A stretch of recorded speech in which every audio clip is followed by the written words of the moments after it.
মহারাজা প্রদ্যুৎ কিশোর বর্মন হঠাৎ ওনার অসুস্থতার খবর পেয়ে এলাম, এসে ওনাকে দেখলাম। ওনার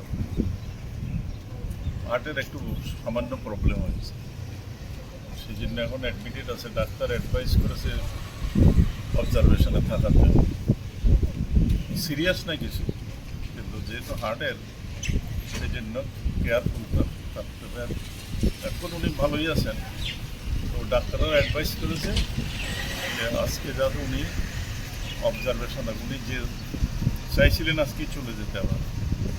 আমরাও বললাম সুরমা যেতে আজকেই চাইছিলেন, আমরা অনুরোধ করলাম, আমরা অ্যাডভাইস করলাম আপনি এটা রিস্ক নেওয়া ঠিক হবে না, কারণ কিন্তু শুনলাম যদি কোনো প্রবলেম হয় তাহলে সেখানে কোনো মেডিকেল ফেসিলিটি নেই।